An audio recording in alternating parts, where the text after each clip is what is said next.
こんにちは、アンナスです。今日はいつものシリーズとはちょっと違うことをやってみようと思うんですけど、紙刺繍、私が、お店で出している紙刺繍のキットをやっていきます。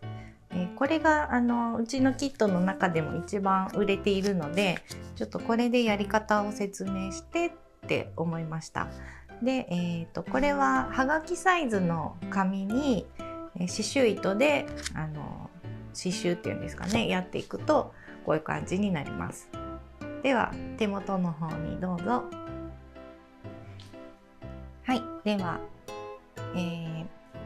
ちょっとキットの紹介をします。最初にフラワーとスイーツっていうキットを出して結構好評だったので、スイーツとフラワー2をそれぞれ出してます。でこういうのもあるし、今日やろうと思ってるのはこの、バースデーカードなんですけど、バースデーカードはもともとケーキバージョンを出してたんですね。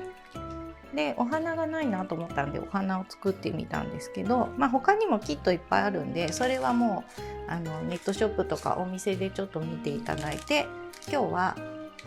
これを作っていこうと思います。では、早速、これを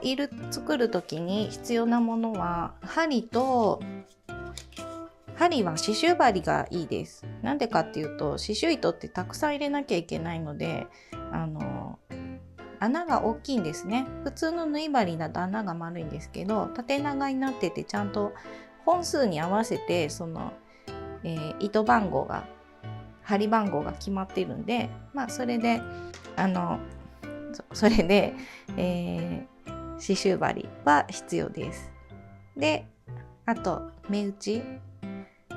とハサミがあれば大丈夫です。でちょっと机とか傷つけないようにカッターマットみたいなのがあると便利ですね。では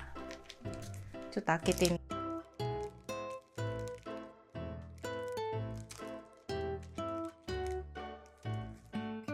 はい、開けると、これ表紙です。これ見ながらやってもらってもいいし、中にカラーで大きく載ってるのでそれも見てもらいながら、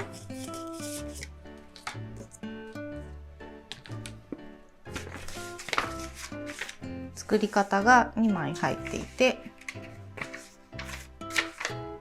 結構大きめの写真でコマ撮りでたくさん載ってるので、これで割と皆さん刺繍してくださってるんですけど、で刺繍糸が2、4、5本と、で紙が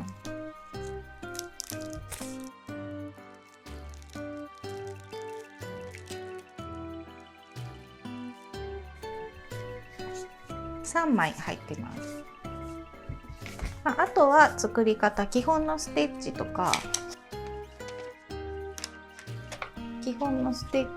あと刺繍糸の作り方の紙があります。で刺繍糸はこのまま使ってもいいんですけど、こういう風に使いやすい長さにカットしておいておくといろいろ便利なので、ちょっと糸を作るところからやっていきましょう。じゃあまず白、タグを外します。タグ置いといてくださいね。でこういう25番刺繍糸ってちょっとこうピロって出てる糸があるんで、それを引っ張ります。そうすると綺麗にシュルシュル取れるんで、だいたい8メートルありますね。で糸の端と端を持って半分に折ります。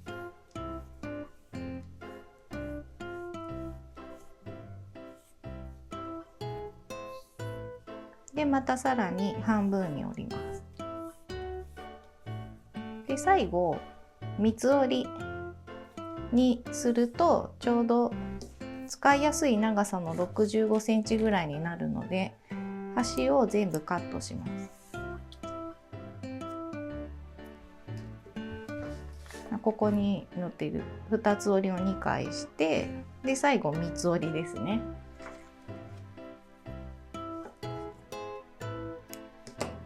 で全部輪の部分をカットしておいて、でタグを戻します。このタグを戻すっていうのは、糸がなくなった時に買い足す場合、多分紙刺繍これ3つ作る分には多分大丈夫だと思うんですけど、残った後皆さん使われると思うんで、これ残ったらこの番号を見て買いに行くと同じものが買えるんで、はい、これで三つ編みにしていきます。なんかテープで留めてもいいし、どっか引っ掛けといてもいいです。ガラス戸の鍵とかね、そういうところにフックみたいなところに引っ掛けて、で3つに分けて三つ編みをしていきます。糸の保存方法っていうのはこれだけじゃなくていろんなやり方があるんで、好きな方法でやってもらうといいんですけど、私のおすすめのやり方です。で、ゆるく編んでおかないと、きつく編むと跡がねついてしまうんで、もうここは下は普通にそのままにしておきます。で、このタグの輪のところから1本ずつ、この6本のよりの1本ずつ出します。で、6本取りの場合はもうこの束のまま使ってもらって大丈夫です。じゃあ刺繍をしていきます。この紙のこれ刺しながら刺すと、やりながら刺していくっていうのは結構紙がシワシワになってしまうので、先に穴を開けておきます。で、この黒い点々、丸い中が開いている点もあるんですけど、中が開いている点の部分は、フレンチノットステッチっていうなんか玉留めみたいなやつの印です。それ以外は普通に糸を通すところなので、穴は大きくなくていいです。ちょっと先っちょでちょんと開いてればそれで OK です。なんでかっていうと、ちょっと開いてるとスッと通るんですけど、何も開いてないところにいきなり刺そうと思うと結構シワになるからですね。で、これちょっと最初の作業がいろいろめんどくさいんですけど、刺繍糸準備して穴をちょっと開けておいて、でそこから始めていきます。はい、ではチェーンステッチの刺し方から説明していきます。まず6本取りなので、6本の束でこのままもう取ってしまっていいです。こっちにしようか。で、6本取りの針、一番太いやつですねに入れて、でもう玉留めで始めてください。で、ここからスタートしてぐるっといきたいと思います。まず出します。で、ちょっと玉留めあるんで下の指でちょっと避けながら同じ穴に針を通します。で、ループを残しておいて、一つ先の穴から針を出します。で、このループを引っ掛けて上にぎゅーっと引っ張ると、これで一つできました。で、続きをやるときはまた輪の中に針を刺してループを残しておきます。で、一つ先の穴から出してループにくぐらせて糸を引っ張る。で、これをずっと繰り返していきます。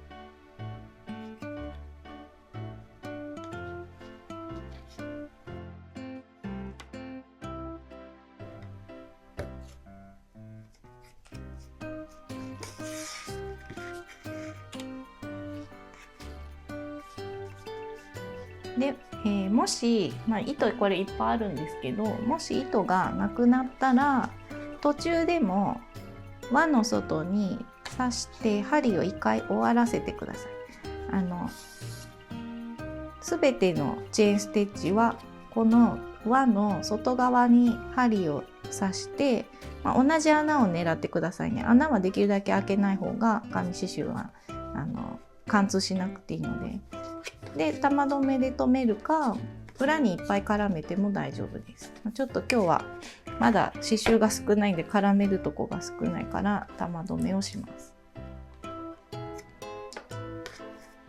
で糸を変える時とか新しい糸を出す時はまた新たに糸を用意して、続きをする時は最後に刺した穴から針を出して輪を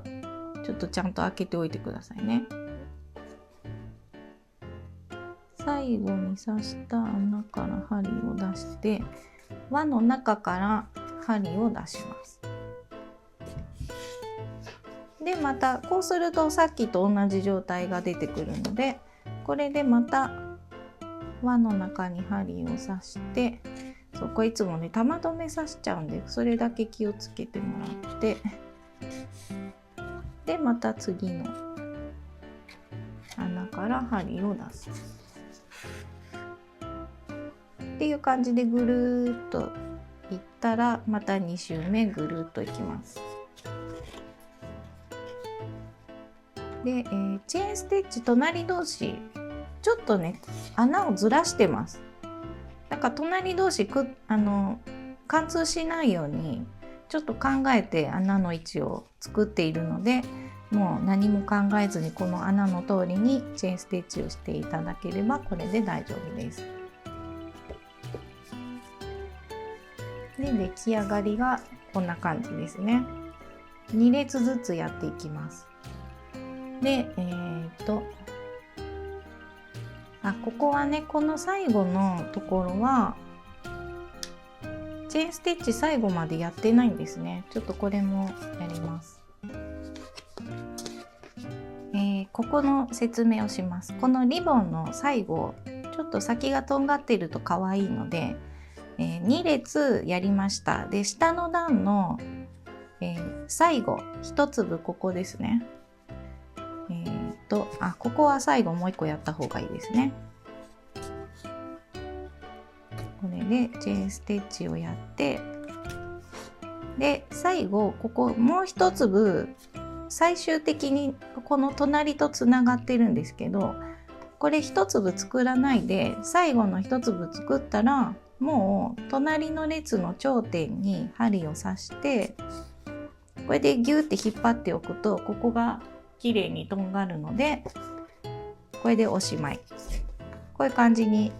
すると2列ちょうどやるとやってもいいですけど、なんかこの先が太くなるんで細く尖らせたい場合はこういう風にストレートステッチを入れるとちょうどいいですね。はい、これがチェーンステッチです。じゃあ今度フライステッチを説明します。はい、フライステッチの説明です。まず頂点から針を出して1個ステッチを作ります。ストレートステッチを作ります。でこの V になっている部分を作るんです。英語の V ですね。V の文字を作るんですけど、左右の穴から出し入れします。右から左でもどっちでもいいです。で少し余裕を持たせて残しておいて、このストレートステッチの下の穴から針を出します。でこの糸、このループをくぐらせて、であとギューって引っ張ると V、 英語の V の文字ができます。でこの同じ穴に刺さずに1個下の穴に刺すとこれで Y の文字になりますね。これでフライステッチが出来上がり。最初のストレートはただストレート入れなきゃいけないので、本来の、フライステッチっていうのは Y の文字を作るステッチです。でまた続きやるときはさっきと同じように左右の穴に出し入れして、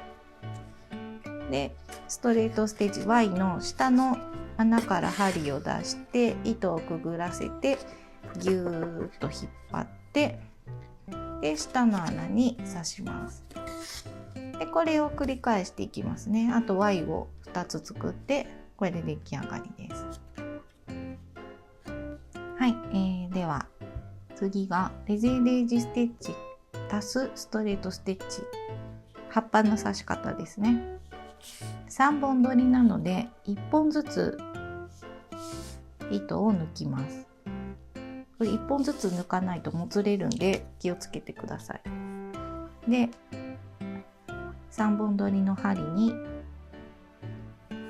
糸を通してまた玉留めです。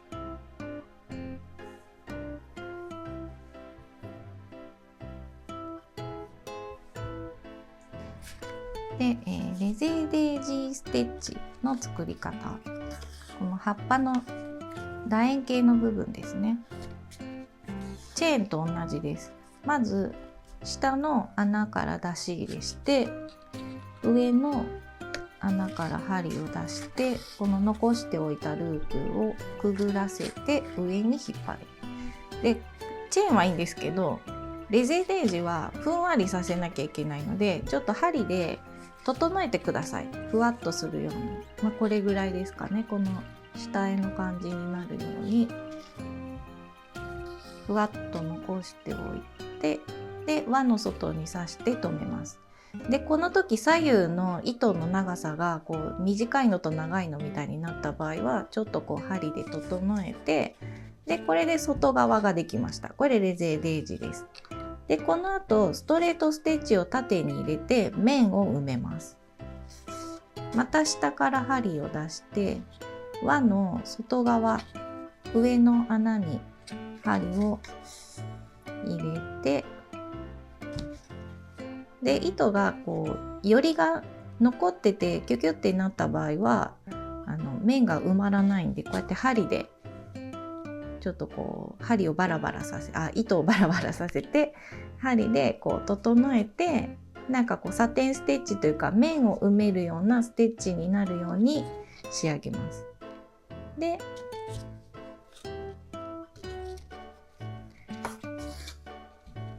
茎の部分はバックステッチなので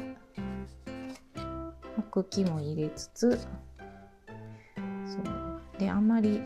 戻ってしまうのでちょっと考えながらやった方がいいですね。でまたこっち隣も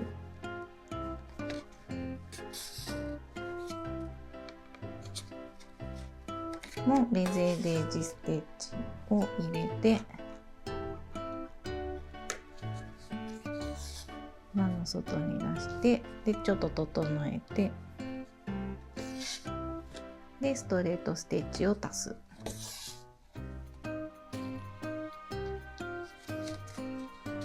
こんな感じでちょっとねぐちゃってなっててもいいです。多少は大丈夫です。そんなになんか引っ張らなくてもふわっとしていれば、なんか葉っぱっぽく見えていれば線の通りにふわっとなってなくていいです。下書きの線はなんていうのかな、一応こんな感じでっていう、目安のものなのでこれが隠れてればいいです。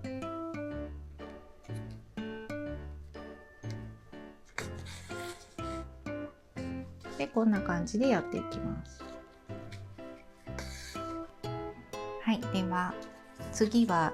フレンチノットステッチをやっていきます。で、これ4本取りなんですけど、4本取りの針より太いものを用意してください。だから例えば、4本取りの針でもいいし、ちょっと太い6本取り用、ちょっと画面だと太さが全然わかんないんですけど、6本取り用とかを用意してもらうといいと思います。これちょっと最近私が気づいたものなんで前は言ってなかったんですけど、豆知識的なもので、なんかね巻くので、針に巻くので、ちょっとやり方わかんない人はピンとこないんですけど、針に巻くので、なんか細い針より太い針の方がふんわり丸く見えるんですね。ちょっと一回やってみます。フレンチノットステッチ、まず穴の中から針を出して紙からね出します。で紙を机に置いて少し上を持ちます。で空中で2回巻いて、で同じ穴に刺します。この時ちょっと玉留めを刺さないように気をつけて、でギューって引っ張って、もうここでビーズみたいな感じでこう出来上がってるんですけど、これで裏に引っ張ると出来上がりです。でこの時にこれに巻くので、これの太さが太ければ太いほどその丸が大きくなるので、これあんまりねちっちゃくすると可愛くないんですよね。なのでちょっと太い針でしっかり存在感を出してやってあげると、なんかお花も可愛くできるんで。ただやっぱ6本取りでフレンチノットをするとすごいモコモコするんで、これ見てもらうと分かるんですけど、こっち側が確か6本取りですね。でこっちが4本取り。やっぱちょっと糸の太さで雰囲気変わるので、本数は変えないで針の太さだけちょっと太くするとちょっとふんわり感が出て可愛くなります。これでちょっと上に出して2回巻いて引っ張る。はい、こんな感じでやっていってください。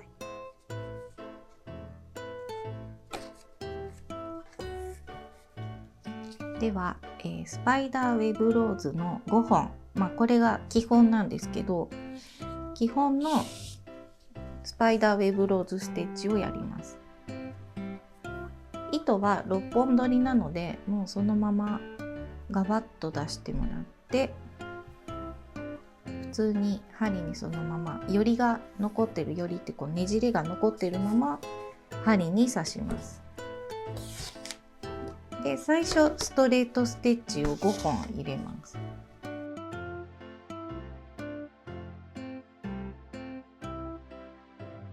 で、5本入ったら中心の際、もうこれはぐさっと穴開けちゃっていいです。もうここはしょうがないです。これで針で今度は紙に穴を開けないでずっと巻いていきます。上下でまた上下でまた上下ってやると、さっき下だったところ今度上になるんで、これでぐるぐる巻いていきます。あんまりギューギューやるといつまでもバラが仕上がらないので、外側に添える感じ、こうぐるぐる巻いていく感じにしていきます。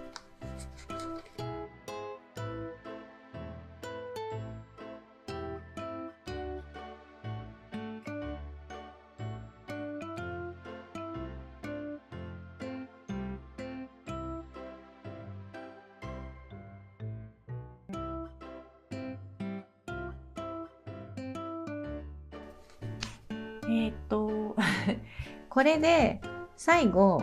どこまでやっていいかわからないってよく言われるんですけど、とりあえず基本的にはこの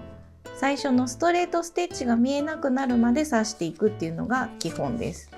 でやってるうちにやっぱどうしてもギュッて引っ張っちゃうのでモリモリしちゃうんですよね。こう上になんか綺麗に外側にこうやってるつもりなんですけど、やっぱ引っ張っちゃうんで、ちょっとこう縦に盛り上がってくるとは思います。でもそれで OK です。その方が可愛いのでそれでもりもりやってください。で多分65センチでカットしてれば糸継がなくてもこれでいけると思います。もし糸を継ぎたくなった場合はどっか適当に針を刺して続き玉留めしてまた玉留めして刺繍糸始めてでいいんですけど、多分大丈夫です。普通にやってもらえれば。糸継ぐ感じになる人はちょっと巻きすぎかなって思います。でこれぐらいかなと思うので、どっか適当に針を下に入れて、で玉留めして、なんか結構ギリギリまで使うって感じですね。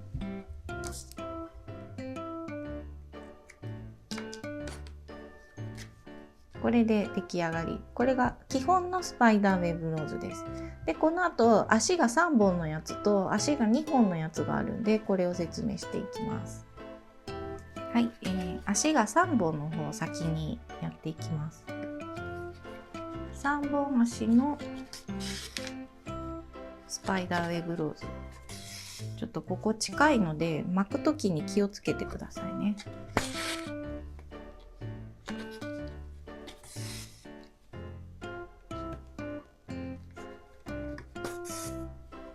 まずストレートステッチ3本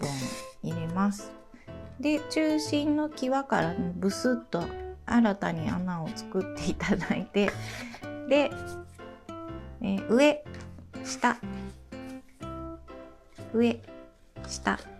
最初はいいんです。最初はまだなんかちっちゃいからいいんですけど、でももうそろそろちょっとなんかこ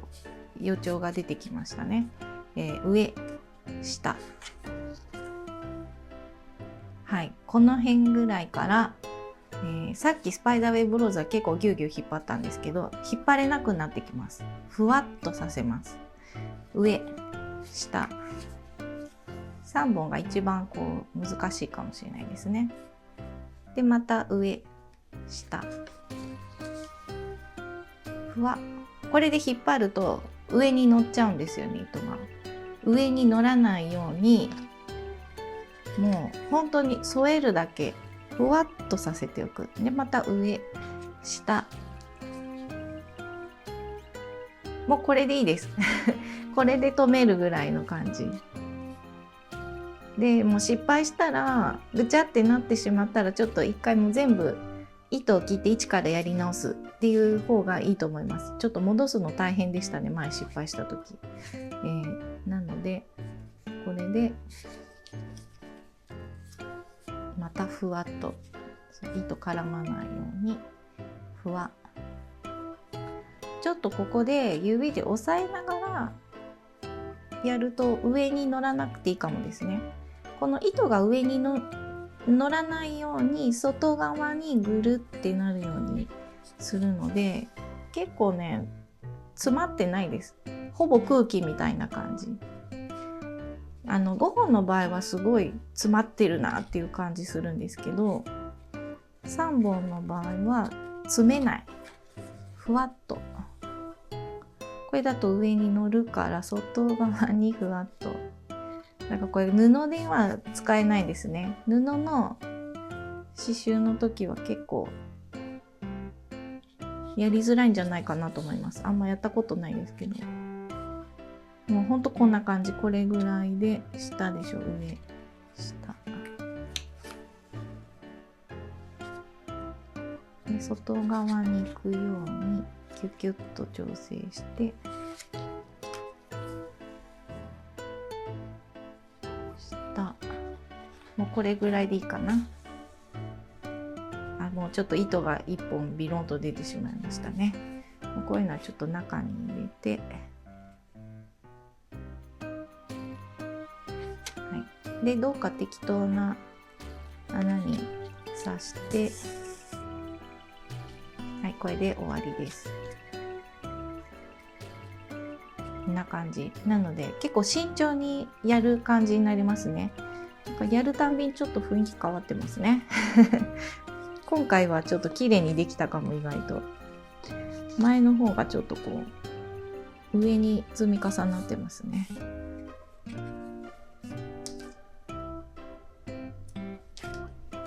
はい、こんな感じです。では次は、2本足のスパイダーウェブローズをやっていきます。2本足2つステッチを縦に入れます。意外とねこっちの方が簡単です。でこの中心のところから穴から針を出して巻いていきます。これは上下やらないです。ただひたすらこのストレートステッチをくぐらせていきます。上と下と。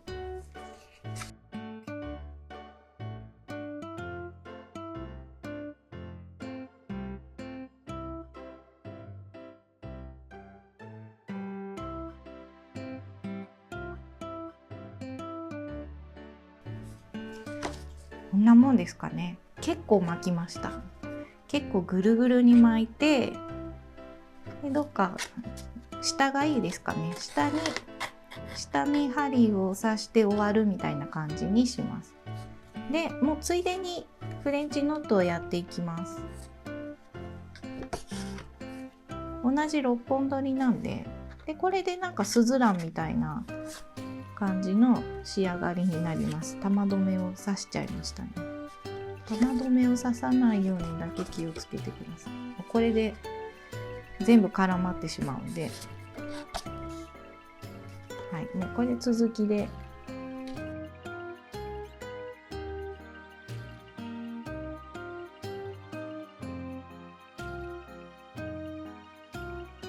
はい、これで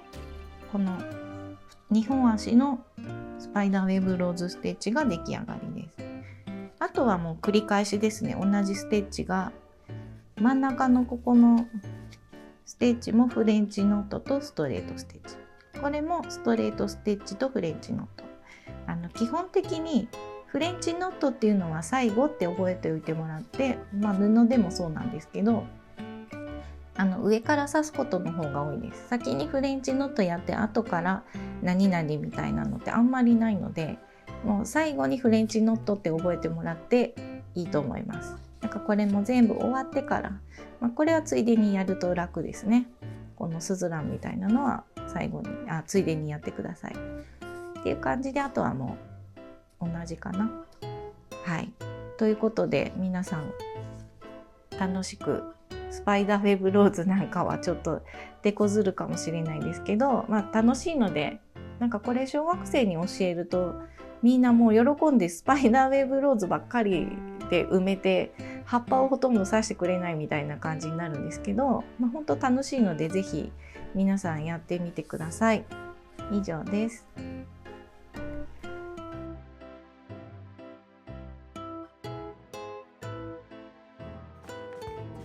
いかがでしたか？チャンネル登録といいねボタンをよろしくお願いします。それではさようなら。